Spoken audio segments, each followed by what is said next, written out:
Welcome to the Week 3 Go-To session. This is the third of such sessions we're hosting this month. This session is going to be entirely devoted to APA. The major activity for this week, we are starting Week 3, by the way. As usual, you have the 2 McGraw-Hill activities to complete, the Smart Book readings and practice questions, and the Achieve module. But the main activity for this week is to, yes, write the draft of your essay. And because I think that's pretty explanatory, you're going to get feedback on your outline. As a matter of fact, AJ just asked about it. When will our outlines be graded? I'm grading them right now, so look for feedback tonight. It might come after midnight. I mean, technically, the deadline, it's not a firm deadline. We instructors aim for a 72-hour turnaround time. Okay, so obviously the assignment was due Sunday at midnight, so midnight tonight would be 72 hours. Sure, I might need to go past midnight, but it is they will all be finished.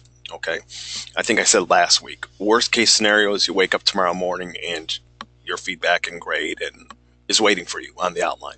Okay, but I'm certainly going to push as hard as I can to get things finished by midnight, because yes, you'll need that feedback, right? If there are any issues with the outline, those need to be corrected so you can produce a quality essay draft.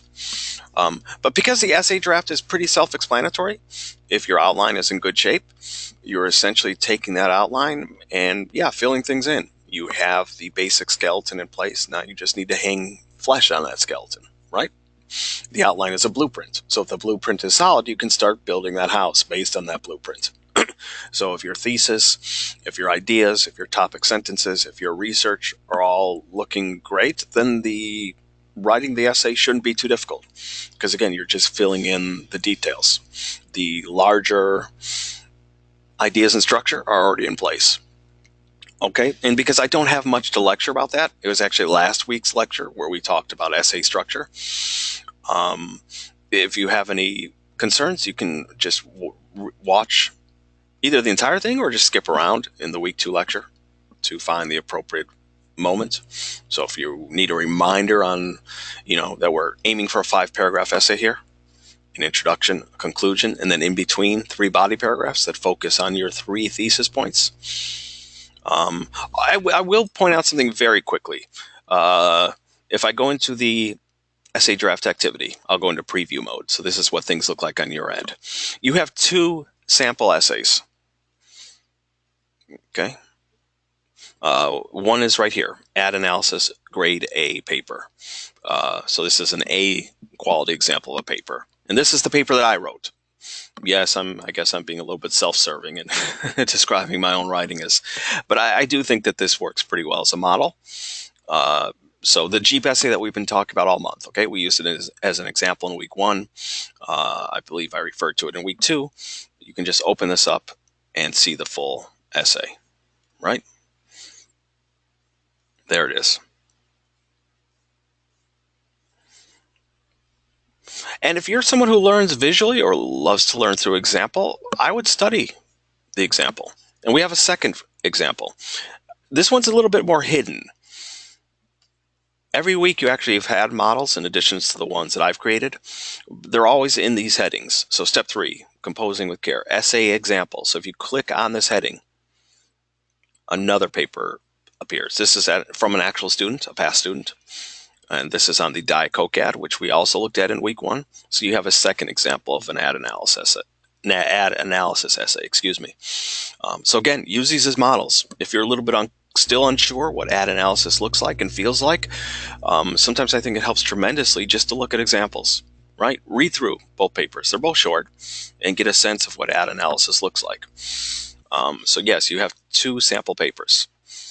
Also, both are in correct APA format. So if you're confused about APA format, you can also look at the papers to figure out how to do things correctly. So don't forget about that, because I do think the 2 examples are hugely beneficial.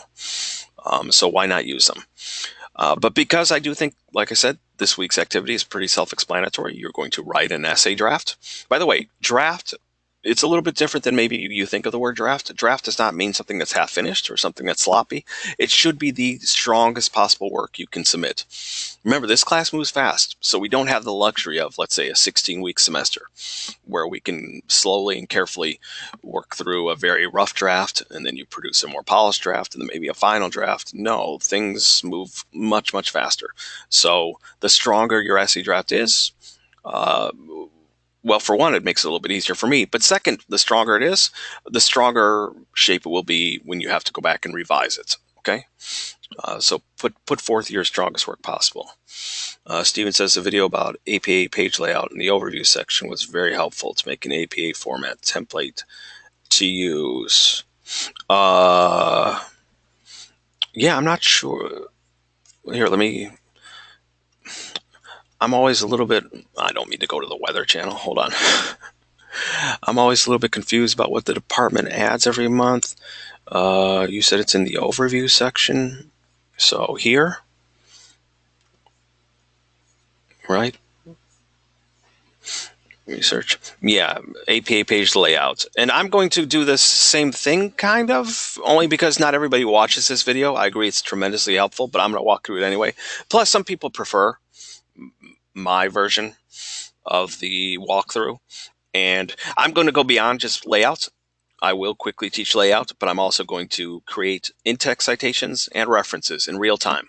Okay, for the outline assignment, remember I said during last week's lecture that I just wanted to see APA mostly correct. So I didn't really take off points, or not many points if there were a few nitpicky issues with APA. But if people were just entirely inventing and making up their own rules for the outline, then I was concerned. But I wanted APA to be mostly kind of heading in the right direction, because I realized that it wouldn't be until this week that I went over APA. So what I'm going to do is I'm going to open up a blank Microsoft Word document. And while I'm doing this, I'll encourage you to also open up a blank Microsoft Word document if you can.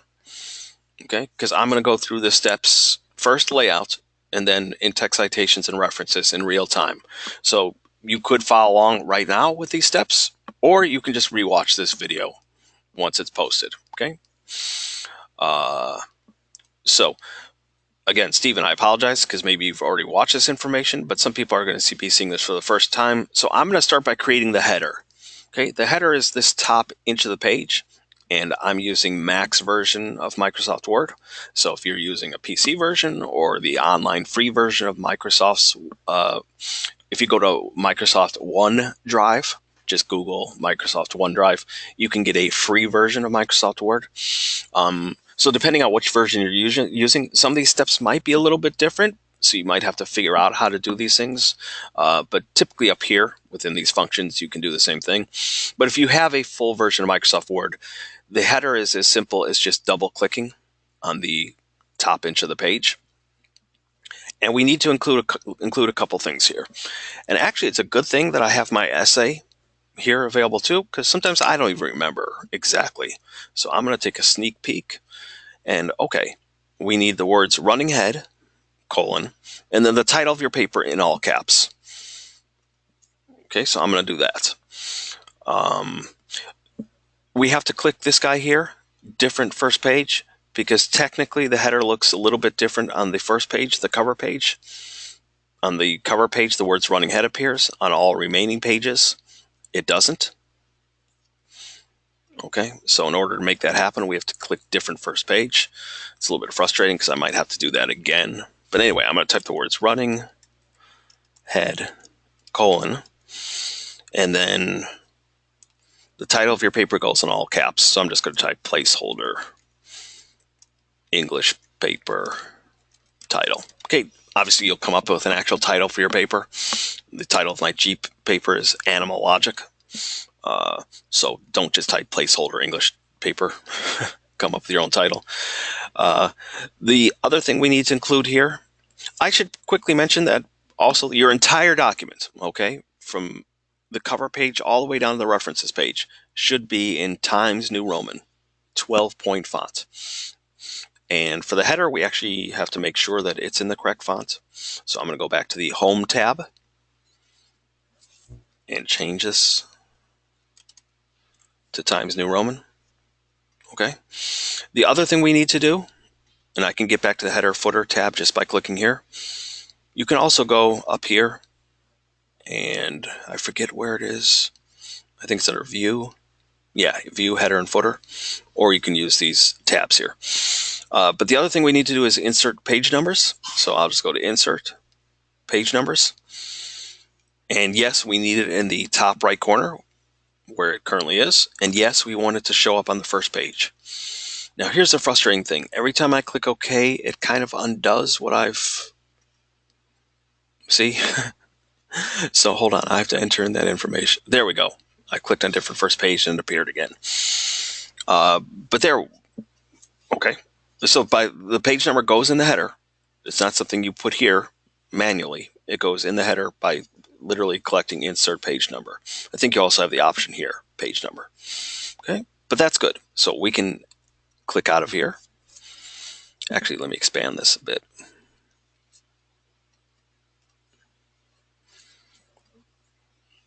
Or maybe I need to double click it to close. Why isn't this disappearing? I'm using the most I got a new laptop, and it includes a new version of Microsoft Word. So I'm sort of learning some of these functions on my own. It used to be that I just had to click out of here, but it's not doing anything.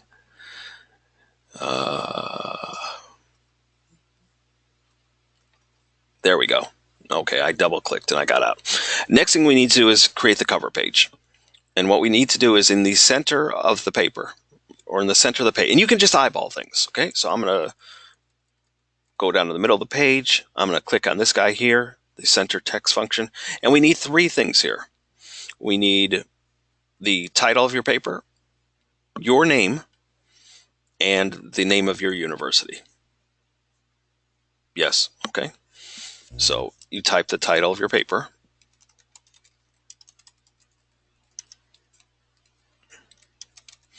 Okay, here it doesn't appear in all caps. And you can do this step later, but why not set it up now? The entire document also needs to be double spaced, so I'm going to do that as well, changing spacing from 1.0 to 2.0.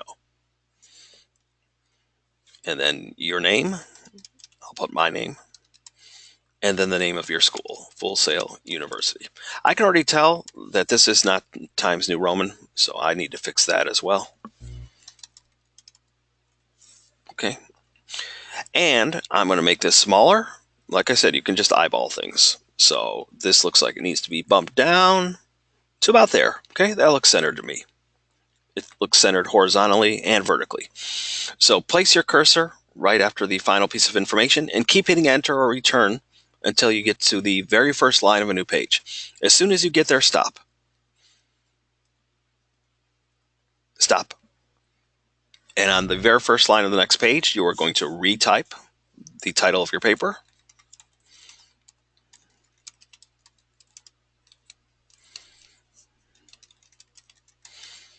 It should be centered. You are going to hit enter or return just once. Not twice, not three times, just once. We are going to reset things so we're at the left side of the page. So I'm going to hit my align left button. You should hit your tab button once, because that's what you should do with the first line of a new paragraph, indent, and you can start typing your paper. So your essay goes here. Your essay goes here. I'm typing this a few times because I want to copy and paste it. Notice we have to fix one more thing.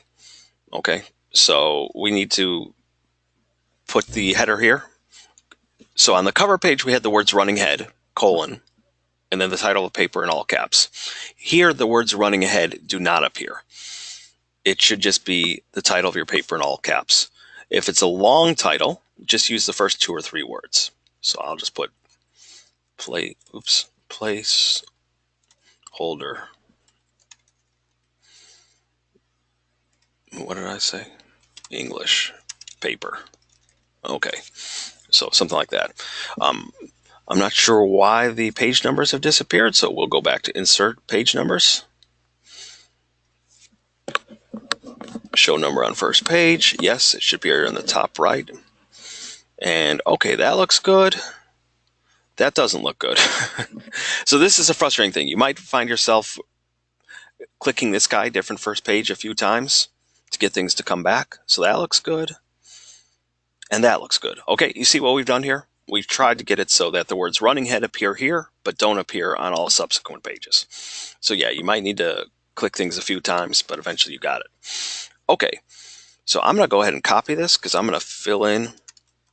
And by the way, by setting up double spacing in advance, you can see that as you type, it just automatically wraps on the next line. Now, most of you probably realize that, but there are students who try to do things manually. So they type along, and then when they get near the edge of the screen, they manually hit return or enter twice to make it double space, but that creates problems because the program doesn't realize what you're doing, and it will try to automatically capitalize the first letter of the new line, thinking that you're starting a brand new sentence when you're not. All that gets solved if you simply set up double spacing in advance. Okay. When you reach the end of a sentence, you hit your space bar twice, 1, 2, and keep typing. Okay, I'm going to go ahead and copy all this because I want to fill in huge chunks of information. By the way, when you reach the end of a paragraph, you hit enter once, not twice, not 3 times, and just keep on typing.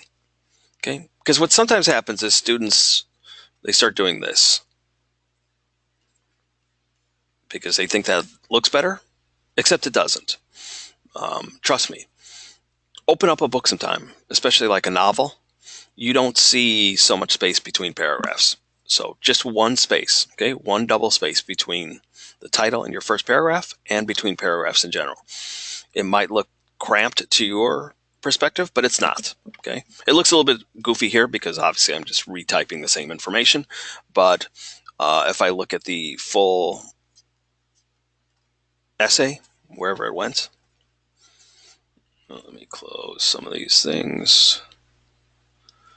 Got a bunch of things open. Okay, so here's the full version of the essay, right?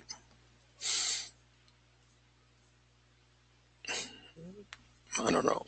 Okay, so here's page, the first page where text appears. This is how your paper should look, okay?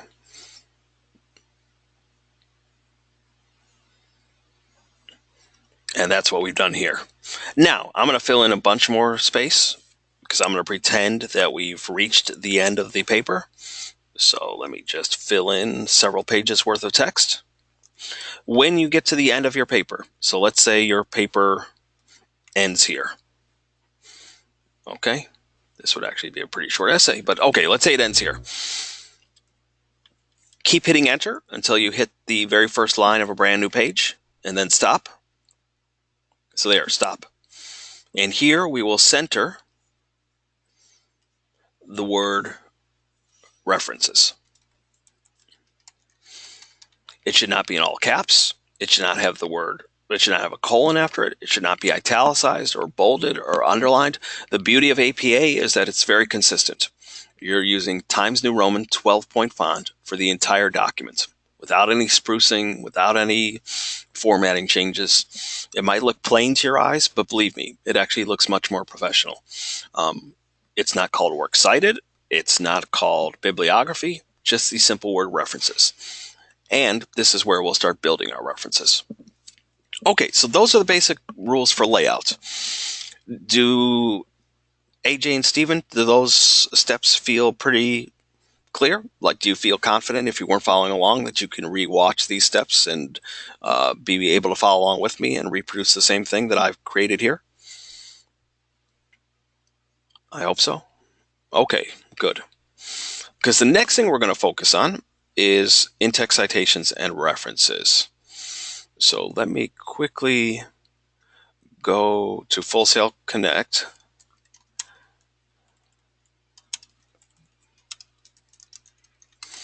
Because I want to get back to the Full Sail library. Yes, AJ, go ahead with your question. I'll need a few moments to set things up. I'm just going to the library. The research databases. I showed how to get here in last week's session. Is the title supposed to be capitalized or not? If you mean the title of your paper, it only gets capitalized in full caps in the header. on the cover page and on page 2. Oh, each word, it depends. Major words receive initial capitalization, but if any small words appear, like in or the or a, those don't. Basically, major nouns and verbs get capitalized. Adjectives too, sometimes. Um, yes, it's like MLA format. The exception, though, as you'll see, is on the references page. That's a huge difference between APA format and MLA. When we get to the references, let's say you found an interesting article either through the Full Sail Library database or online. The title of that article does not get put in all caps. In fact, you capitalize just as you would a regular sentence. And I'm going to show some examples of that in just a second. So here in the Full Sail Library database, I'm going to find the same article that I briefly found last week. I'm just going to actually type in the name of the article so I can find it even more quickly. Okay. So it was this guy here, Gimme Sales by Ann Donahue of Billboard Magazine.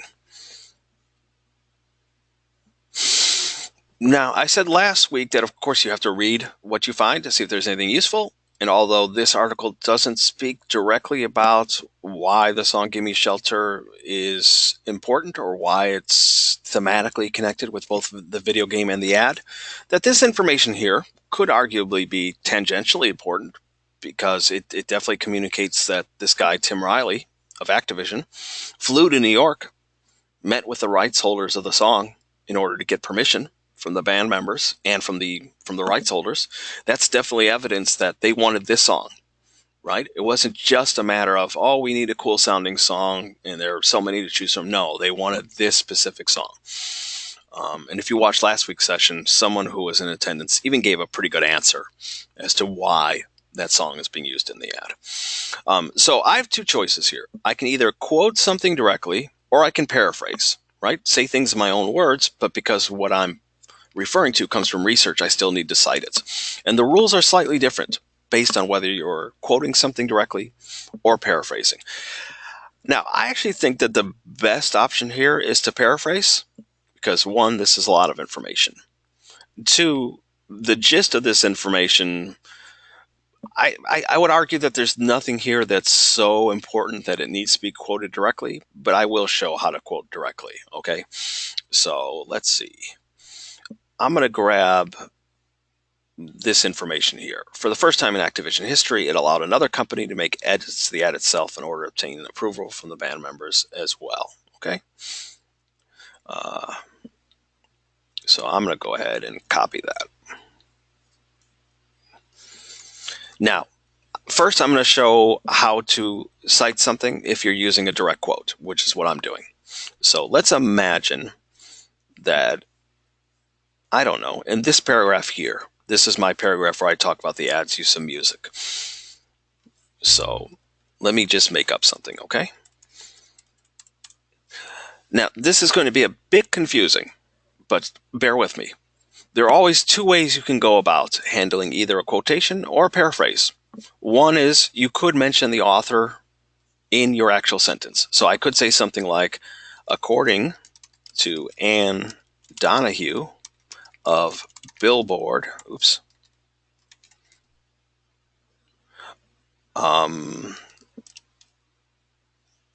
quote,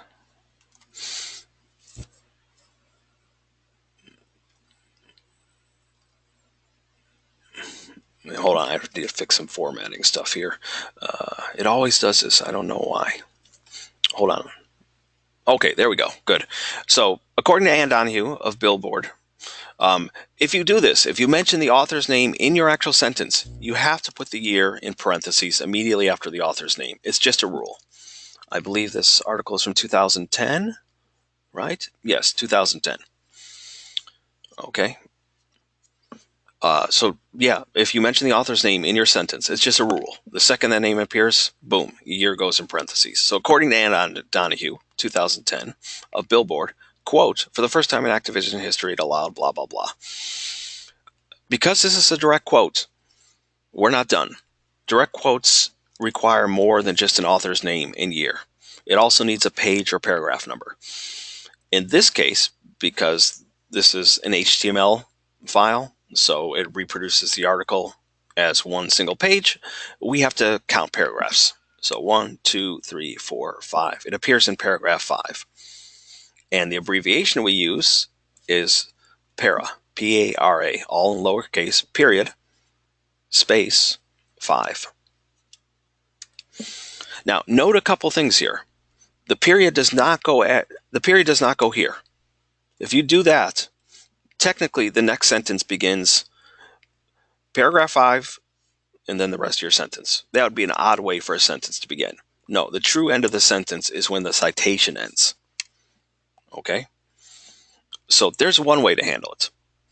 You use the author's name in your sentence, immediately followed by a year, and then you put a page or paragraph number. Now, if you find an article through the library database or online that does have traditional page numbers, some of the articles in the library database, for example, will be PDF files, and those PDF files reproduce the pages as they actually appeared in the journal. So let's say it appears on page 42. Okay, this is the abbreviation you would use for page number. Lowercase p, period, and then the page number. Okay, or whatever it is, 205. Okay, but in this case, I'll just keep it what it actually is, paragraph 5. That's one option. Another option is you don't mention the author's name in your sentence. You just find your own natural way to say things. For example, you could write something like, indeed, according to a recent article, and you could even say things like, according to a recent article published in Billboard, and note that titles of books, magazines, journals are italicized. So, indeed, according to a recent article published in Billboard, quote, for the first time in active in history, blah, blah, blah. And in this case, you save everything for the end. So you need an author's last name, Donahue, comma, year of publication, 2010, comma, page or paragraph number. Okay? So this is the part that I think trips students up sometimes, because sometimes they'll mix forms. You have to make a decision. Do you mention the author's name in your sentence or not? And you can kind of feel which one is right. For example, how important is it to mention the person's name? I would argue that mentioning Ann Donahue of Billboard magazine could be worth saying in your actual sentence, because it kind of gives weight. After all, Billboard is a well-known music publication. Other times, it may seem, clearly evident that mentioning the author's name really isn't a big deal. Okay, so you'll have to make that decision. Now, let's say that you're paraphrasing. Okay, so paraphrasing means that you're saying things in your own words. You're not directly quoting. And paraphrasing, by the way, means you say things entirely in your own words. So you're not borrowing any language. Okay, you're not using a phrase like, any of the language here. Okay, so let me give an example of that. If I were saying things in my own word, I could say, indeed. Actually, let me show the two versions, okay? So, same thing. I could mention the author's name. According to Ann Donahue of Billboard magazine, the vice president of music affairs for Activision. By the way, this is fine. Yes, the original article mentions Vice President of Music Affairs, but there's no other way to say that. Okay, it's the person's title. That's not plagiarism. Vice President of Music Affairs for Activision, Tim Riley, flew to New York to gain permission to use the song. Should I say more? In fact, the rights holders of the song allowed band members to make edits to the ad in order for the ad to meet their approval. Okay, I would probably word things much better. I'm just trying to give an example paraphrase, okay? I'm trying to give the same information in my own words without relying on the language that's actually used in the article. Okay, now same thing. If you mention the author's name in your sentence, the year of publication immediately has to appear. But then we're done, okay? Because I'm not quoting directly, I don't have to list a page or paragraph number. Or I don't have to mention the author's name at all. I could just say, indeed, according to Billboard magazine, blah, blah, blah. And at the very end, just put Donahue, comma, 2010. Okay, and that's it. No page or paragraph number is needed because I'm paraphrasing. I'm not quoting directly. Does this make sense? Or is this a little bit confusing? I think here's where the confusion occurs. First, you have to decide whether you're directly quoting or paraphrasing. So that's a choice, right? Between two options. Are you quoting or are you paraphrasing? And then when it comes time to deliver that information, you have two choices. Are you going to mention the author's name directly in your sentence or not? And I think it's those layer of choices that sometimes make students stumble a bit, but it's really not that difficult. You do have, I'm going to go ahead and type it in the chat, projectapa.info. I featured this in last week's session. I don't know why it's doing that, but okay. I thought it was immediately going to appear. Hold on. Anyway, I showed it in last week's session, projectapa.info. Okay. And if you go to in-text citations, the very first tab, how to format a quotation or paraphrase, you get examples of what I've just gone over. How to handle a quotation if you mention the author's name in your sentence.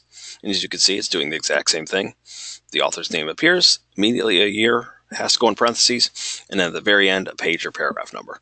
Or you just save everything for the end. And the same thing with paraphrases. If you mention the author's name, it's immediately followed by year in parentheses, and you're done. Or you just save that information for the end. Now, that's how you handle in-text citations.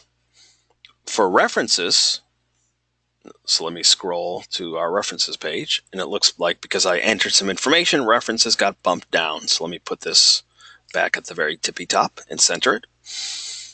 If we place our cursor after word references, we just hit our enter button once, okay, just once. Move our cursor to the left, and we can start putting in our references. Now, if it comes from the Full Sail Library database, you can get a head start by just clicking on the Cite tool to the right. It will give you the APA citation, but you have to fix things. It loves to put authors' names in all caps. That's not correct. It sometimes loves to put article titles in all caps. That's not correct. Or it doesn't truly follow the special APA rules for capitalization. So let me go ahead and I will take the reference though. And then I'll fix things. Okay. So let me go back to my references page.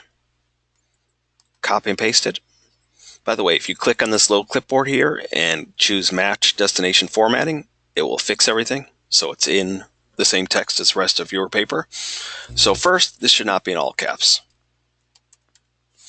Second, the rule for source titles is not the same as MLA. We do not capitalize every word in the title. We capitalize just as we would a regular sentence. So the G in gimme would be capitalized because just like the first word in a sentence, it needs to be capitalized. But the S in sales would not. We're still not done. Now we need to put the word retrieved from. And you have two choices. You can either put the name of the database, which in this case is Business Source Complete.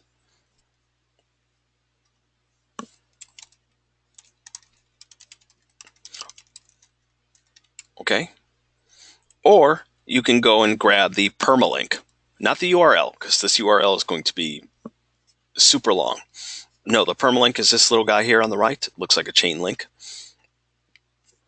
And you grab the permalink and put it in. Okay, so either way, put the title of the database or the permalink. Choose one or the other though, so you're not mixing forms on each one. Now, the other thing we need to fix is indentation. In a standard paragraph, we indent the very first line of a paragraph, but all other lines are not indented. With references, it's the opposite. The first line is not indented, but if it goes onto a second, third, or fourth line, those lines are indented. So we just put our cursor here. Hold on, let me see my ruler. So I'll go to View Ruler. And I just grab the little bottom of the hourglass here and drag it over 1/2 inch. Okay. And once you do that, all your other references will follow the same format. By the way, do try to eliminate the hyperlink. I kind of drives me crazy when it does that. Hyperlink, remove hyperlink. Okay. And there it did it again. Hold on. Let me type in some gibberish. Smith.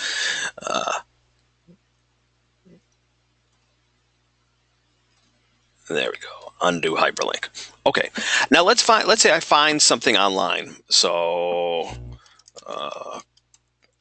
Call of Duty Black Ops. I'm just going to go ahead and search for this real quickly. It'll be faster if I do it this way. I'm not going to actually search for a quality article. I'm just going to grab something at random, okay? Because I just want to show an example of how to create a reference. I'm not going to be super picky about whether the article is actually good or not. Actually, let me go to the Wikipedia page and grab a reference from down below. Blah, blah, blah. How about... Okay, how about this one? Okay. We have everything we need here. We have a title, Call of Duty Black Ops Review. We have an author, Will Tuttle. We have a date, November 9th, 2010. So we have all the information we need just to create a reference on our own. So don't be scared if you don't have the citation tool. It's very easy just to create a reference all by yourself.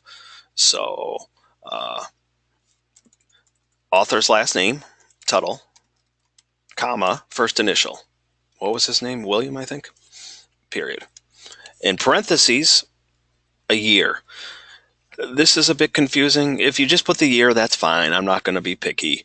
But for newspapers, for websites, you should put in a fuller date. Basically, things that are published with much more frequency. A fuller date allows people to find the source much more quickly. For example, on my references page, that's what I do here. So you put the year, then the full date. So in this case, it's what? 2010, November 9th. Okay, so 2010, comma, full name of the month, no abbreviations. Or was it the 9th? Okay, period. By the way, we're always putting periods after each piece of information. Next goes the title, so Call of Duty Black Ops Review. Now, what did I just do there? Can anybody explain why I'm keeping all this capitalized instead of doing this? I just said that we should be capitalizing as we do a regular sentence, but that's not correct. Why am I keeping the D, the B, and the O uppercase, but not the word review? Anybody want to hazard a guess? AJ says because it's a franchise. Steven says because it's a title. Yes, both of you, I think, are communicating the same idea. Yes, it's the title, okay? The title of a film, the title of a game, the title of a novel. They get capitalized, okay? In other words, it's a proper name. Let's say the word John Smith appeared in the title. The J in John and the S in Smith would be capitalized. Why? Because we capitalize a person's name. Same thing with titles. Titles are technically proper nouns. Okay, so they receive capitalization. But the word review does not. Next, we need an italicized publication name. In this case, it was Billboard. In this case, it's GameSpy. Or if you want to put GameSpy.com, that's fine. Period. And then retrieve from. And here we can take the URL.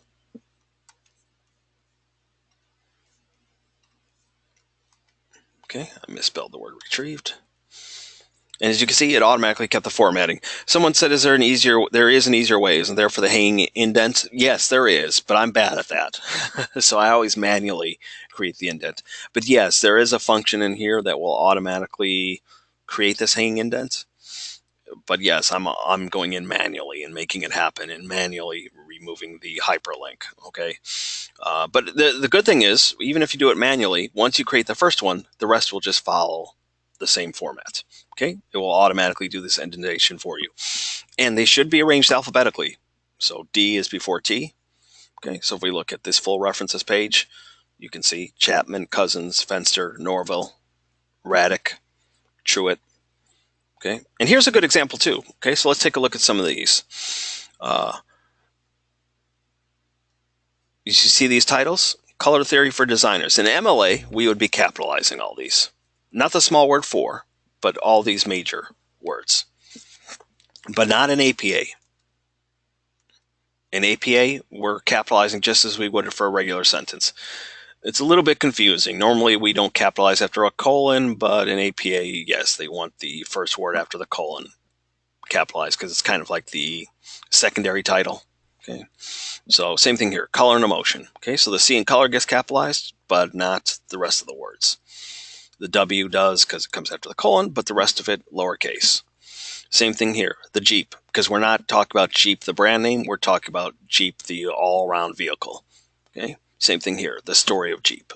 Okay, this is probably the biggest issue. Or here's another good example. Here, Jeep is being used as a brand name. That's why I capitalized it. But otherwise, all lowercase. And yes, students often forget the capitalization rules. Or here, the industry's most copied brand. Okay, I understand that for people who are used to MLA, this capitalization rule looks weird, but it's the standard in APA. AJ says, oh, I didn't know about the alphabetical order for the outline. Don't worry about that. That's not something I take off points for. Again, for the outline, I wanted to see that you were making a good attempt at APA. I understood that this week I would be going into the details of layout, citations, and references. And without that information, listen, APA is confusing for people who are unfamiliar with it. So because I don't get into it until tonight's session, which is in week 3, yeah, I don't expect the week 2 effort to be absolutely perfect in APA. But now that because this lecture has gone over the finer points of all three things, layout, citations, references, yes, for the essay draft, I do expect it to be in APA format. So that means layout, citations, and references. Okay. And basically, we've reached the end of what I wanted to go over. This session is entirely devoted to APA. So if people have questions, I am happy to answer them. If not, thank you for attending, and you're free to go enjoy the rest of your evening. I thank you so much for attending. Last week's session will be probably pretty short because there's not as much stuff to go over for week 4. But thanks for hanging in there for this session. I know APA is not the most thrilling subject matter, but this might be one of the more useful sessions because if you do need help with APA format, this session goes over it with some detail, I think. So anyway, I'm going to hang out for a little bit and answer questions if you have them. But again, if you are perfectly clear with what we've gone over, you don't have to stick around. Thank you so much for attending. AJ, Stephen. You're welcome, Stephen. AJ asks, how different can we expect our outline to be from our rough draft and the rough draft from the final? Good question. It depends. If your outline is rock solid and your essay is rock solid, there may not be a huge difference between outline, draft, and revision because everything's pretty much been solid from the get-go. I think that's a pretty good position to be in, by the way. However, someone who still needs a stronger thesis, or maybe they still don't have a thesis, or maybe some other aspect during the outline stage needs some repairing, there could be quite a difference. Same thing if come essay draft time, there are still issues with thesis or content. There might be quite a bit of revision. Same thing with things like APA format. Sometimes the essay is working pretty well, but it's not following APA format at all. So that would be a pretty big thing to focus on in revision. So yeah, it depends. Does that make sense? But you don't have to feel pressured to make the outline, the draft, and the revision significantly different. Okay. As a matter of fact, you probably shouldn't do that if everything is working pretty well. And I do think, if the outline and then the draft are in solid shape, that actually makes the revision process pretty simple because you'll have less to work on. Okay, good question. Anything else?